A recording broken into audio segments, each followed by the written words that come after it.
Oke, kita lanjut lagi. Oke, Pak. Apa nih pertanyaan selanjutnya? Nah, tadi sesuai dengan apa yang Bapak bilang ya, semua dimasukin, termasuk kualifikasi, skill, soft skill, dan lain sebagainya, bahasa yang kita bisa, pekerjaan pun lengkap, termasuk pencapaian, apa aja yang kita kerjakan, biar nanti kalau misalnya CV-nya, screening-nya otomatis kan bisa langsung ada gitu, dan match kan. Nah, mungkin itu ya poin yang tadi Bapak sampaikan. Yang mau saya tanyain, nah, ketika semua detail terlengkap masuk itu, apakah tidak masalah jika CV tersebut tuh halamannya lebih dari 2? Karena saya pernah dengar di beberapa YouTube dan TikTok juga, kembali TikTok, lebih baik CV tuh ada yang malah bilang cuma 1 aja, ada yang bilang cuma 2 aja, kalau bisa jangan terlalu banyak halamannya. Nah, itu Pak yang jadi poin pentingnya. Oke. Pertanyaan saya.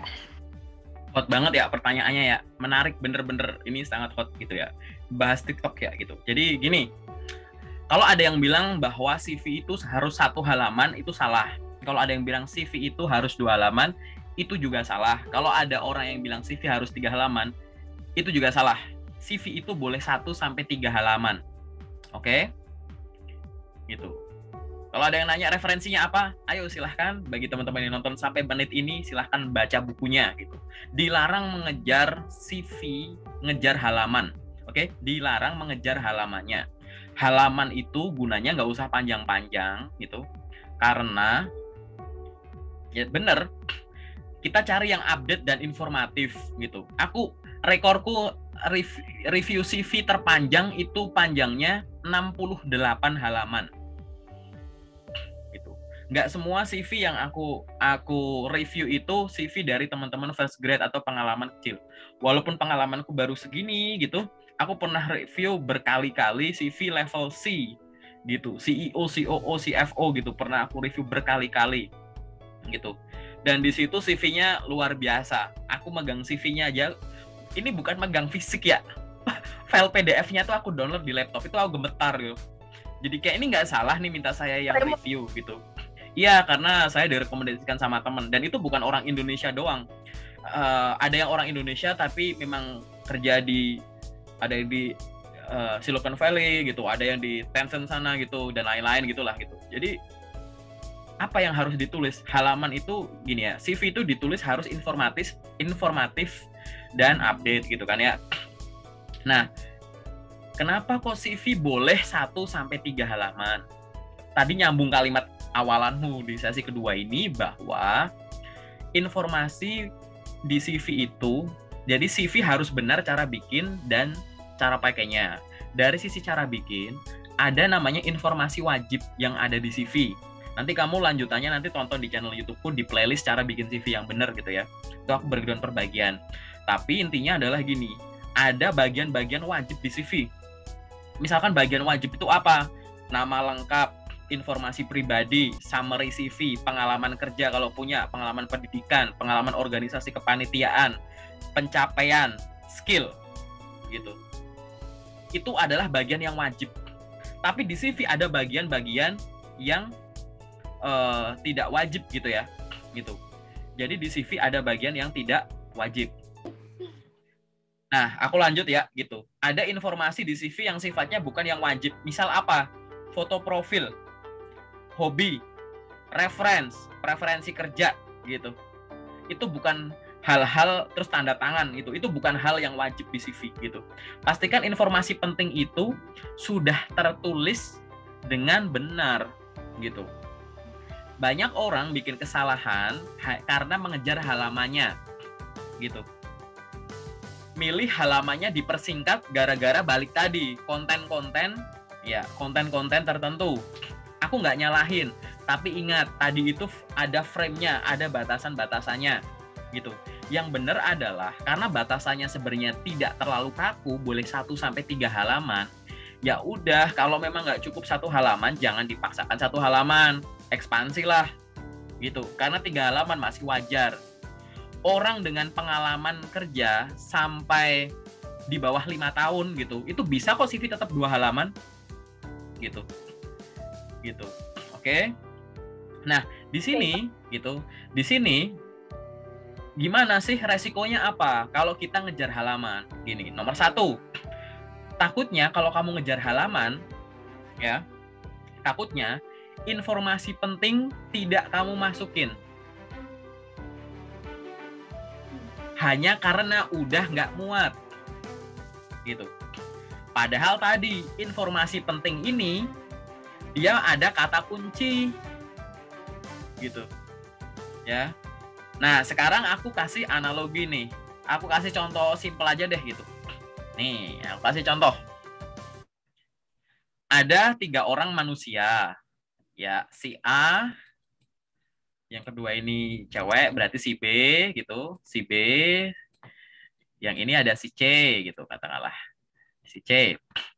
Si A ini, ketiganya ini CV-nya 1 halaman semua. Oke? CV-nya 1 halaman semua. Si C ini dia itu ya jago untuk bikin CV, info-info yang dimasukin, dia ngedesainnya, tata letaknya gitu. Dia jago. Jadi desain dia jago. Jangan gini deh. Bahasanya jangan gini. Pakai warna apa ya? Pakai warna yang ini. Desain dia jago. Pengalaman profesional dia bagus. Sehingga CV ditulis 1 halaman pun tetap menarik. Paham ya? Gitu. Nah, ini ada orang 2 nih, si A sama si B. Jadi yang si C ini kita abaikan ya. Nanti kamu akan menemukan tipe 2 orang ini. Ada si A. Si A ini ya pengalamannya banyak. Oke? Tapi dia apa? Mengejar halaman gitu. Halamannya tuh ngejar, pokoknya biar jadi 1 gitu. Oke? Ada si B, pengalamannya dikit, kerjaannya kuliah pulang mulu. Gitu. Halamannya ya sekenanya aja deh, yang penting ini dimasukin. Akibatnya apa? Si A yang pengalamannya banyak mengorbankan banyak informasi hanya untuk ditulis jadi 1 halaman. Si B orang dengan kurang pengalaman. Oke? Si B adalah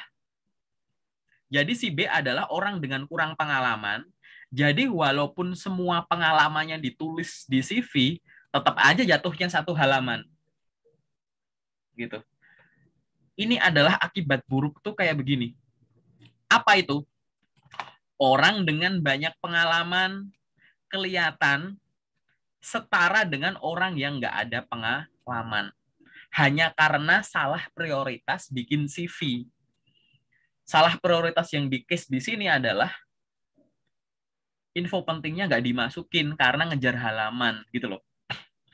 Kita itu ya tidak semua hal, baik itu HR atau recruiter, maksudnya kayak HR atau user ya, kita kan nggak bakal menilai seseorang dari yang nggak ditulis. Gitu. Wah ini Sinis Rina nih, kalau dilihat dari mukanya kayak muka orang pinter deh gitu. Dia di sini organisasi kok nggak ditulis ya. Tapi kalau dia dari mukanya tuh orangnya tuh kayak orang yang bisa berorganisasi banget. Kayaknya dia ada pengalaman organisasi deh, masuk gitu. Atau orang ini kok lupa masukin pengalaman kerja ya. Tapi dilihat dari mukanya kayak pekerja deh. Kayaknya dia ada pengalaman kerja. Nggak bakal gitu. Kita tuh akan bandingkan ya yang apa yang tertulis dulu gitu. Kan sistem ATS nggak pakai logika yang kayak tadi gitu, ya kan? Gitu. Sehingga izinkan kita tahu kalau kamu tuh punya pengalaman itu, ya tuliskan gitu. Nah, balik ke pertanyaan kamu. Jadi 3 halaman boleh nggak? Boleh gitu. Tapi nanti di sesi detail aku lihat dulu ya, kamu pengen jadi 3 halaman gara-garanya apa gitu. Karena untuk orang dengan pengalaman sampai 5 tahun aja 2 halaman masih bisa gitu. Kecuali kamu memang extraordinary, memang penting semua itu dan sesuai dengan lokernya gitu. Sesuai dengan loker-loker yang kamu tuju ya gitu. Nggak masalah 3 halaman. Gitu. Itu jawabannya ya. Kesimpulannya jangan pernah ngejar halaman. Karena nanti akan ada yang kamu korbankan, yaitu kata kunci dari pengalaman yang kamu penting itu. Akibat Dan terburuk. itu Pak. Dan itu saya korbankan. Iya. itu balik tadi kayak tadi yang kamu breakdown pengalaman tadi loh gitu. Itu kan nyambung ya, pertanyaan ini ternyata nyambung ke pertanyaan yang tadi gitu. Gitu. Jadi kayak ya udah nggak usah ditulis ya, gimana gitu, ya kan? Oke, Oke, oke, Pak, jadi lanjut. dapat poin pentingnya. Mungkin terakhir ya Pak, Boleh, terserah. Boleh bebas karena aku bilang batas waktunya buat nanti bebas. yang apa namanya lebih detail lagi. Oke. Jadi saya mau tanya, kan saya sering ngelamarnya yang pertama di LinkedIn, yang kedua Jobstreet, yang ketiga email, yang keempat Google Form, yang kelima itu saya juga suka web karir ya Pak. Nah, di email ini sejujurnya saya masih belum tahu nih Pak, struktur apa ya, kalau misalnya ngirim lamaran itu apakah disatukan lamaran CV dan lain sebagainya, lalu nanti tetap dibuat lagi naskahnya di dalam teks emailnya itu, atau tidak perlu pakai teks email, tapi ya udah cuman langsung kirim aja gitu, CV-nya disatuin atau dipisah-pisah gitu. Itu sih Pak yang saya masih belum tahu sampai sekarang. Oke, ini jawaban versiku berdasarkan beberapa referensi. Kalau ada referensi Ya. yang lain, silahkan diuji. Jawabanku juga silahkan diuji. Jadi, cara kita mengirimkan email, gitu, hierarki paling atas adalah kirimkan sesuai arahan. Gitu. Kadang di beberapa loker ada arahan detail terkait pengiriman email. Misal, silahkan kirimkan melalui email ini dengan format PDF. Maksimal sekian MB dengan melampirkan ini. Ya udah ikutin. Gitu. Silahkan kirimkan melalui email ini dengan format Word menggunakan bahasa Inggris. Ke sini, ikuti. Oke? Jadi hierarki paling atas terkait dengan mengirim melalui email, ikuti arahannya jika ada. Oke? Ikuti dulu. Ini yang aku asumsikan dulu, ini case-nya adalah kamu sudah memastikan ya bahwa dalam tanda kutip ini loker asli. Oke? Jadi silahkan ikuti saja sesuai dengan yang diminta. Oke? Tapi kan ada loker yang tidak spesifik. Gitu. Ini nanti pertanyaannya nanti gini, Kak, kalau ngirim lewat email kan disuruh kayak silahkan kirimkan CV ke email ini. Gitu, ya kan? Kira-kira butuh surat lamaran dan dokumen lain enggak gitu. Dicek lagi, ada nggak larangannya di situ? Gitu. Ada nggak batasan ukuran filenya berapa megabyte-nya, ya kan? Gitu. Kalau memang tidak ada batasan, ya kan? Kalau tidak ada batasan-batasan tadi, ya kenapa enggak gitu, ya kan? Emang iya kalau dia perusahaan nyuruh silahkan kirimkan CV ke sini, terus kamu ngirim CV aja. Lah nanti kalau ada lowongan kerja, silahkan kirimkan lamaran melalui email ini. Apa iya kamu ngirim surat lamaran doang? Kan enggak, paham enggak? Gitu. Jadi Kenapa? tadi gitu. Nah, mengirimkan itu kan ada namanya kesopanan ya gitu. Sehingga pada saat mengirimkan melalui CV, mengirimkan melalui email, ya pastikan body email tuh ada, ya kan? Kalau body email ada, Kak, apakah nanti di dokumen lampiran harus ada surat lamaran? Boleh ditulis double, nggak salah, gitu. Karena tadi kamu kan mau mempromosikan diri nih, menyajikan makanan, gitu. Kira-kira lebih enak mana makanan langsung kamu kasih gitu atau gimana ya dari sisi kesopanan kan ada menyampaikan maksud gitu loh gitu. Ini aku kasih gitu atau kayak gimana gitu. Ini tuh ibarat surat lamaran tuh ngetuk pintu dulu gitu loh. Iya. Menyampaikan maksud permisi Assalamualaikum. gitu. Assalamualaikum, boleh masuk nggak? Boleh ya. Pak, saya mau gini, Pak. Silahkan gitu. Ini tuh lebih ke etika gitu, ya kan? Selama tadi ya hierarki paling atas itu nggak ada gitu. Kamu boleh gitu. Intinya tuh hierarki ada yang batasan ya, yang bilang tuh batasan-batasan gitu. Nah, silahkan kirimkan tadi. Minimal kalau aku pribadi nih, minimal itu kayak surat lamaran, CV, ijazah, transkrip gitu misalkan. Atau surat lamaran, CV, portofolio gitu. Atau surat lamaran diganti cover letter gitu ya. CV, portofolio gitu. Atau cover letter, CV, ijazah, transkrip. Kalau ada sertifikat silahkan gitu.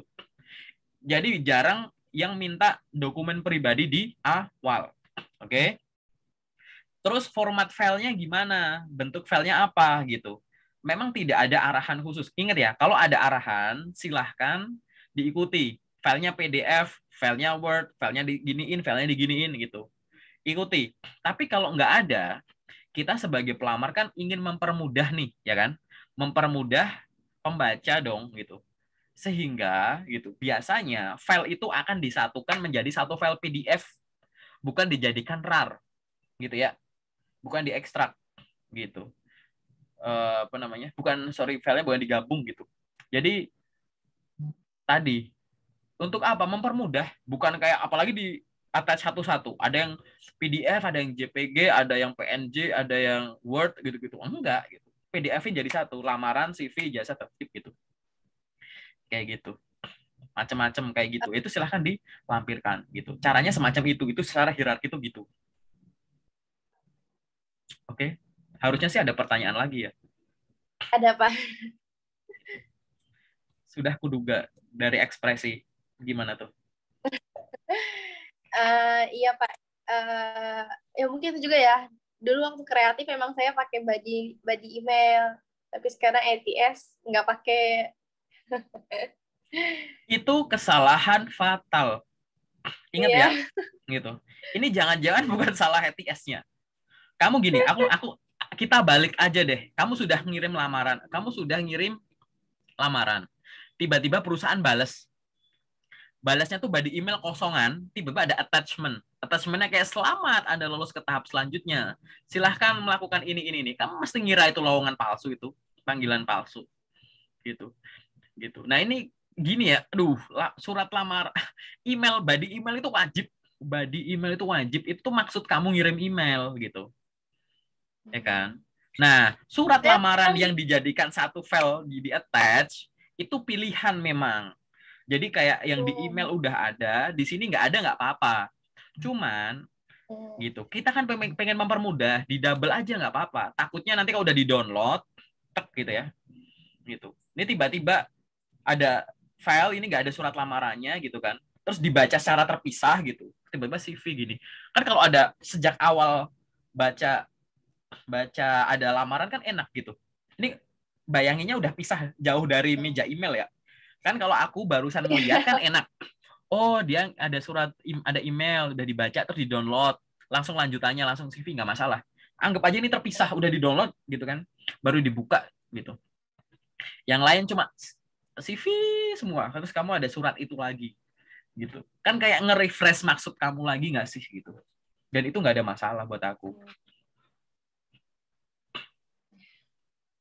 Bertobatlah ya, tidak mengisi body email gitu.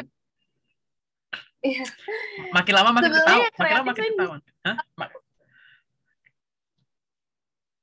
Apa karena mungkin saya menganggap kalau ATS itu sebenarnya udah bagus, jadi nggak perlu pakai body note gitu. Jadi ternyata tidak seperti itu gitu. Bukan itu juga sih. Maksudku tadi loh, kamu bergerak belum dengan kesadaran gitu. Kamu masih belum peka kenapa ini bagus, kenapa ini enggak gitu loh. Gitu kan. Kamu belum bergerak lewat situ. Bener nggak? Keren ya perjuangan sinyal ya gitu. Oke, kita lanjut. Apa tuh pertanyaan kamu tadi? Ada pertanyaan lagi nggak tadi? Sejauh ini cukup karena udah dapat poin penting solusinya, ternyata udah ketemu nih Pak. Ya tadi ingat ya, pergerakan kamu tadi beberapa gitu ya. Pergerakan kamu, jadi journey lewat tindakan kamu itu mendekatkan kamu pada cara yang benar. Tapi itu kamu belum menyadari. Karena belum menyadari, kamu lihat suatu fenomena di eksternal. Orang ngasih saran ini, dan sarannya memang bagus.